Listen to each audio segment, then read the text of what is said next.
A continuación presentamos la escuela dominical, esta vez a cargo de nuestra hermana Erika de Holzberg. Hermanos, que el Señor les bendiga. Es un privilegio para mí el día de hoy poderme dirigir a ustedes a través de la lección de este día. El título de nuestra lección es Escogidos para servir. Nuestra cita bíblica la vamos a tener en Primera de Timoteo, capítulo 1, versículos del 12 al 20.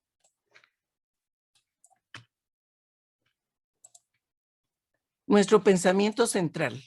El llamamiento al servicio cristiano se origina exclusivamente en la soberanía de Dios. Objetivos. Explicar en qué consistió la iniciativa divina en el llamamiento de Pablo. Aceptar que el llamamiento de Pablo es por gracia y no basado en méritos personales. Responder positivamente a la tarea que el Señor le ha encomendado. La iniciativa divina en el llamado de Pablo, en el llamamiento de Pablo. A pesar del pasado del apóstol, lo encontraremos nuestra cita en Primera de Timoteo, en el capítulo 1, en los versículos del 12 al 13. Doy gracias al que me fortaleció, a Cristo Jesús nuestro Señor, porque me tuvo por fiel, poniéndome en el ministerio, habiendo yo sido antes blasfemo, perseguidor e injuriador, mas fui recibido a misericordia, porque lo hice por ignorancia en incredulidad. Todos conocemos la historia de Pablo, que fue un judío consagrado a Dios. Él defendió a capa y espada literalmente al judaísmo.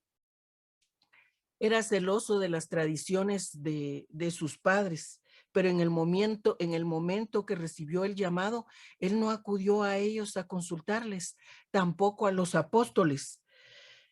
Él atendió al llamado del Señor por convicción propia. Aquí vemos que dice que lo tuvo por fiel. Pablo se describe él mismo como un hombre blasfemo, perseguidor e injuriador, ignorante en la palabra e incrédulo.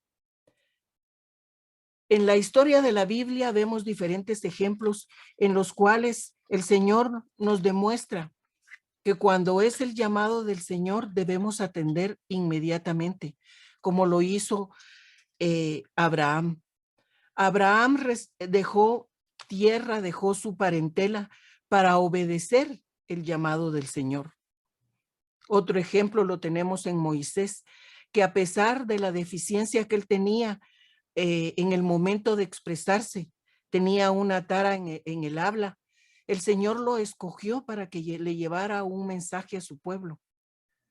La mente humana podría analizar cómo es posible que se haya utilizado a Aarón como la persona que llevara el mensaje y estuviera entre Moisés y el pueblo del Señor, y aún más allá, entre Moisés y el faraón. El Señor conocía realmente cuál era la persona de Moisés y quién era Aarón. El Señor en su omnisciencia sabía que Aarón en el momento preciso, él no tendría carácter para lo que le estaba pidiendo el pueblo, mientras que Moisés se mantuvo firme a las órdenes del Señor. Y es por eso que Aarón tuvo el privilegio de poder hablarle al pueblo, de hablarle a Aarón, pero no tenía el privilegio de estar en la presencia del Señor como lo tuvo Moisés. El Señor sabe de nuestras debilidades, sabe de nuestros impedimentos físicos, pero sabe aún más allá de lo que puede haber en nuestra persona. Vemos el ejemplo de Josué, un siervo que estuvo a la par de Moisés en las batallas al frente. Pero la indicación para Josué era que se esforzara y que fuera valiente. y Josué mantuvo su posición. Él sabía que tenía el mando en el ejército, él sabía que tenía un cargo el cual desempeñar, pero en ningún momento él quiso poner su autoridad. Él puso la autoridad del Señor, lo que el Señor le había encomendado, y él demostró obediencia. Otro ejemplo muy claro lo tenemos en el caso de Samuel. Samuel estuvo consagrado al Señor desde antes que él naciera. Su vida estuvo dedicada al Señor, pero en el primer llamamiento que el Señor le hizo a Samuel, en la primera ocasión en la que Samuel escuchó la voz de Dios, fue para escuchar un mandato en el cual era muy difícil de cumplir. ¿A quién de nosotros nos gustaría llevar el mensaje de muerte a otra persona como lo tuvo Samuel? Las indicaciones eran de que Samuel le dijera a Elí que no habría sacrificio que expiara su pecado.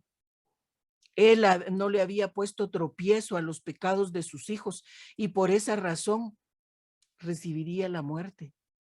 Ese era el mensaje para Elí, pero no fue recibido por Elí, fue recibido por Samuel.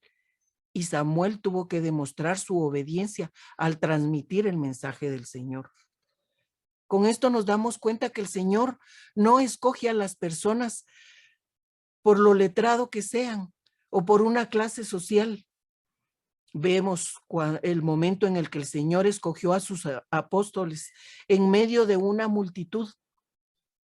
Él sabía específicamente a quién estaba escogiendo, aún en medio de sus debilidades, aún teniendo a un Pedro que en el momento de la ira, él expresó que no tuvo control ni dominio propio para poderse abstener y mostrar lo que él realmente era, un hombre iracundo. O en el momento en el que tuvo que declarar que no conocía al Señor. Él se manifestó como un hombre mentiroso al decir que no lo conocía. Pero él fue escogido por el Señor, como fue escogido Tomás, que en medio de su incredulidad, el Señor le dio el privilegio de ser apóstol. Y así podemos mencionar uno y tantos ejemplos que en la Biblia se nos habla. Pero en esta lección, el ejemplo más claro era el llamamiento de Pablo. Tuvo algunas características que son comunes en aquellos a quienes el Señor ha llamado. El llamamiento se originó en la soberanía de Dios.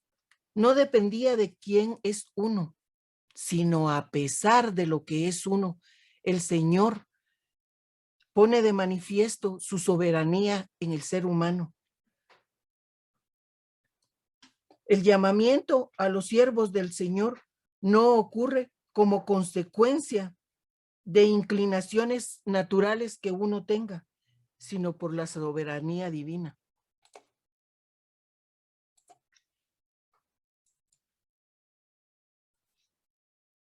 Es por eso que Pablo escribió en 1 Corintios 9:16, pues si anuncio el evangelio, no tengo por qué gloriarme, porque me es impuesta necesidad, y ay de mí si no anunciar el evangelio. Por lo cual, si lo hago de buena voluntad, recompensa tendré, pero si de mala voluntad, la comisión me ha sido encomendada. En un momento pongámonos o imaginémonos la posición en la que se encontraba Pablo. Él no podía dar un paso atrás porque se encontraba con todos aquellos que lo habían acompañado a atrapar cristianos, a blasfemar, a injuriarlos y llegar aún más lejos, a darles muerte. Pero tenía que cumplir el mandato del Señor. Y esto era aquellas personas a las que él les había provocado sufrimiento. Entonces, ¿de qué manera iban a recibir a una persona con estas características? Pero el llamamiento de Pablo fue específico, único y exclusivamente para él, porque en el momento que Pablo caminaba a Jerusalén en busca de aquellos cristianos, Pablo se encontraba acompañado de otras personas, las cuales también escucharon la voz de Dios.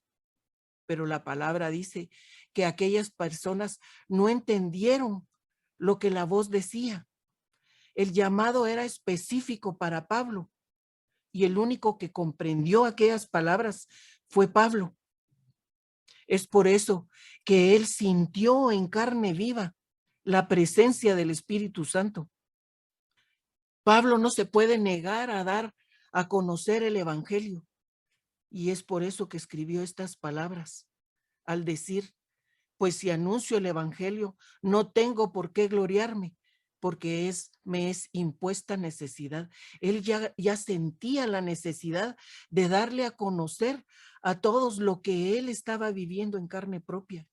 Y más aún, él dice: por lo cual, si lo hago de buena voluntad, recompensa tendré. En ningún momento pasó por la mente de Pablo el esperar una recompensa monetaria o una recompensa material. Él lo estaba haciendo para darle cumplimiento a la palabra del Señor en el momento de su llamamiento. No era por intereses propios, era por expresar realmente lo que él estaba viviendo en este momento. Para mostrar su infinita gracia. Esto lo encontramos en Primera de Timoteo, en el versículo 14. Pero la gracia de nuestro Señor fue más abundante con la fe y el amor que es en Cristo.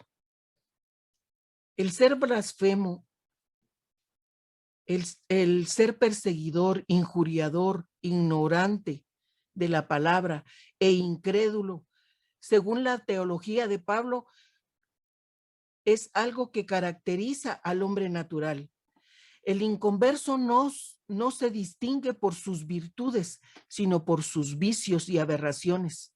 Es por eso que Pablo en Gálatas 19 nos dice: y manifiestas son las obras de la carne, que son adulterio, fornicación, inmundicia, lascivia, idolatría, hechicería, enemistades, pleitos, celos, iras, contiendas, disensiones, herejías, envidias, homicidios, borracheras, orgías y cosas semejantes a estas, acerca de las cuales os amonesto, como ya os lo he dicho antes, que los que practican tales cosas no heredarán el reino de Dios. Aquí se está manifestando la naturaleza humana, lo que es la carne. Y en algún momento de nuestra vida nos pudimos haber ubicado en alguno de estos aspectos. Mas cuando recibimos la palabra del Señor, cuando recibimos y aceptamos al Señor como nuestro verdadero y único Salvador, sentimos al Espíritu Santo y es ahí donde Él se manifiesta a través del Espíritu y nos dice: mas el fruto del Espíritu es amor, gozo, paz, paciencia, benignidad, bondad, fe, mansedumbre, templanza. Contra tales cosas no hay ley. Aquí se describe específicamente la manera en la que hoy nosotros vivimos. Es así como deberíamos de vivir los que conocemos al Señor y contra lo que estamos luchando, porque sabemos que aún vivimos en nuestra naturaleza humana, que es la carne. Pero le hemos dado auge al Espíritu Santo para que viva y permanezca dentro de nosotros cuando aceptamos al Señor, cuando nos arrepentimos de corazón de todos nuestros pecados, cuando el Señor ha renovado nuestras vidas y nos ha dado la oportunidad de vivir en una vida nueva. Vivimos en paz, en gozo, en armonía, en amor, en bondad y sobre todo en fe, la fe que el Señor cultiva en nuestros corazones.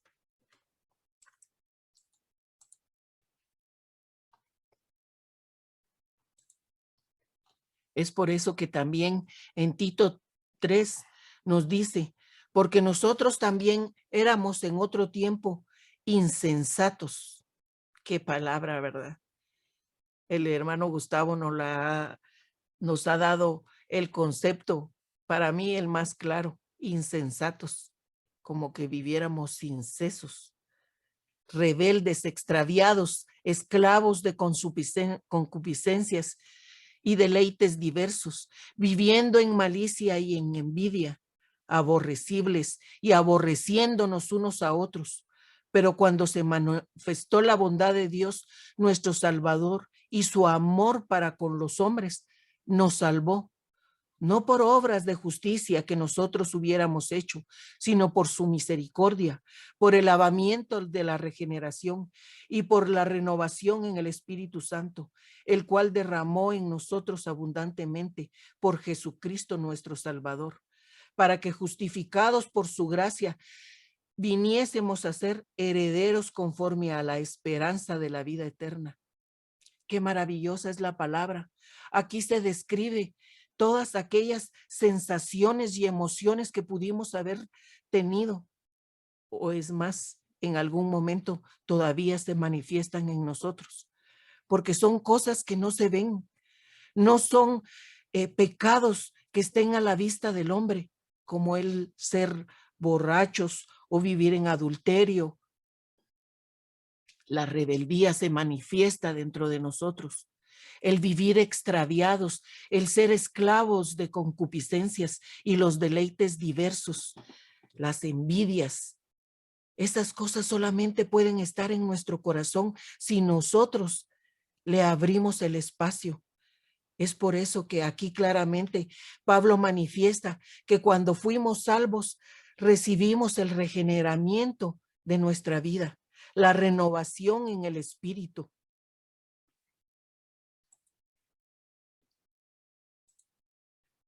Un mensaje fiel que todos deben conocer. Cristo salva a los pecadores. Primera de Timoteo 1:15. Palabra fiel y digna de ser recibida por todos. Que Cristo Jesús vino al mundo para salvar a los pecadores, de los cuales yo soy el primero.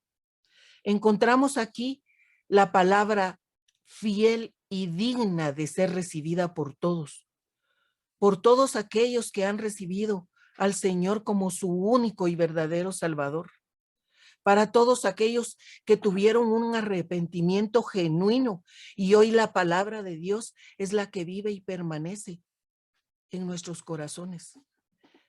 Es la palabra fiel y digna de ser recibida para todos aquellos que quieren llevar el mensaje del Señor, no para aquellos que su única intención es acomodarla de manera de buscar el beneficio propio. Hoy en día nos damos cuenta que en diversas religiones o sectas o como se les quiera llamar, lo único que se busca al estudiar la palabra es ver de qué manera pueden combatir unos contra otros, porque ya se dieron cuenta que la forma eficiente es teniendo la palabra de Dios, pero no buscan el redarguir a aquellas almas, el que vean su pecado, el llevar el evangelio para que el creyente encuentre en qué lugar se encuentra, para que vea, que quiten el velo de sus rostros y encuentren la palabra fiel para encontrar el pecado que los aleja todavía de la comunión con el Señor. El único propósito de leer la palabra es acomodarla, ver cómo crece su iglesia y crece al mismo tiempo su estado económico para beneficio propio. No están pensando en llamar almas a la salvación. Están pensando única y exclusivamente para marcar la diferencia, a ver qué equipo tiene más integrantes. Hoy vemos en diferentes videos que se nos comparten donde se cuestiona la fidelidad de la palabra de Dios, que si fue escrita por hombres, que si la traducción es literal. La esencia, lo que en verdad el Señor quiso comunicar, solamente se encuentra a través del Espíritu, no buscando errores, no buscando en qué se pudieron haber equivocado. Lo que estas personas buscan a través de esos videos al debilitar la palabra del Señor es que el cristiano pierda su fe, es debilitar la fe del cristiano. Ellos ven la palabra del Señor como un libro más en el cual se pueden encontrar errores o defectos. Ven la palabra del Señor como un objeto, como hojas que guardan palabras, pero que no expresan ningún sentimiento.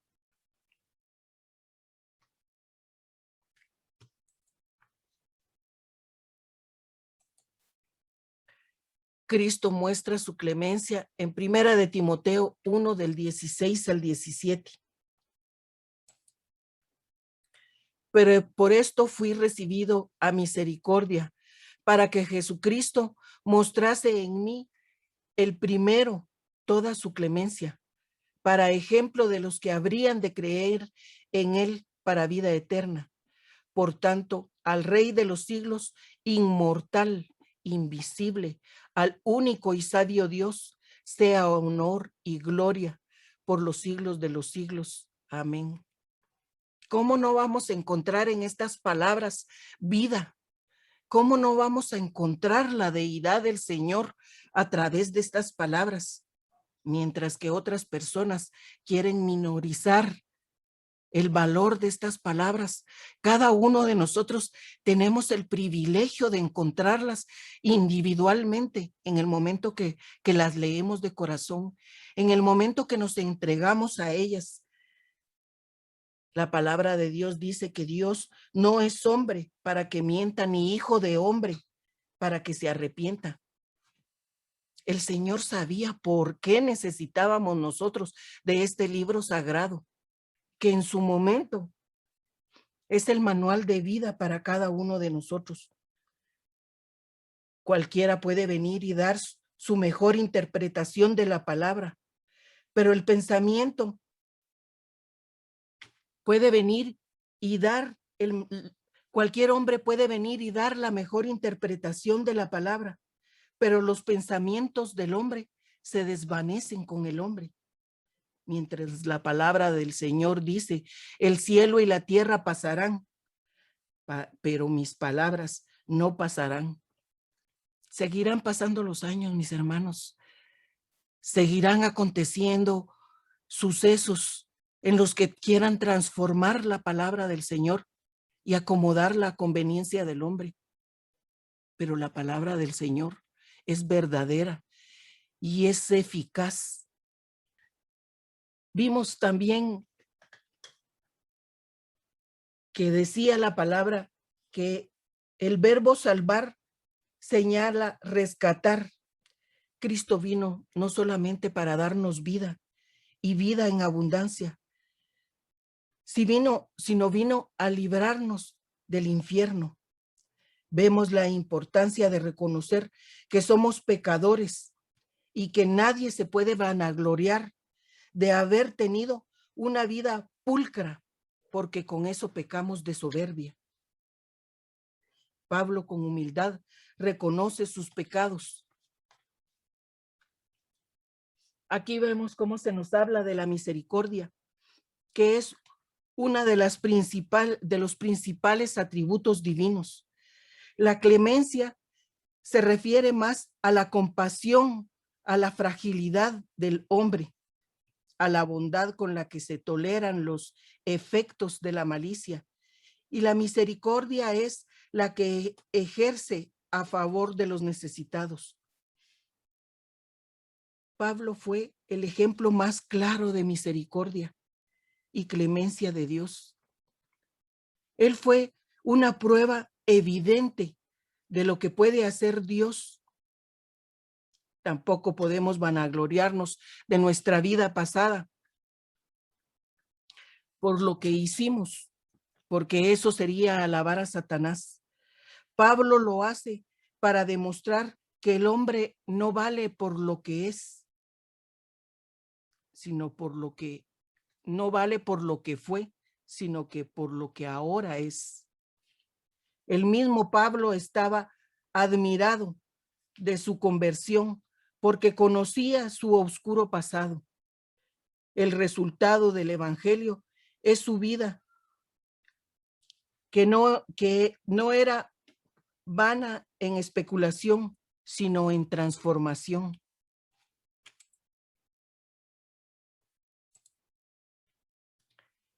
Exhortaciones a un buen discípulo. Que milite la buena milicia. Primera de Timoteo 1:18. Este mandamiento, hijo Timoteo, te encargo para que conforme a las profecías que se hicieron antes en cuanto a ti, milites por ellas la buena milicia.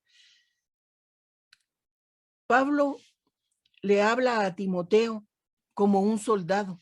En otras ocasiones le habló como refiriéndose a él como un atleta o como un obrero o posiblemente como un siervo. Y lo describe como un soldado de primera fila. Pablo nos enseña en su palabra que debemos ceñirnos los lomos de la verdad, que debemos calzarnos con el evangelio y cubrirnos con la coraza de justicia. Tenemos el escudo de la fe y el yelmo de la salvación, la espada del Espíritu, que es la palabra de Dios.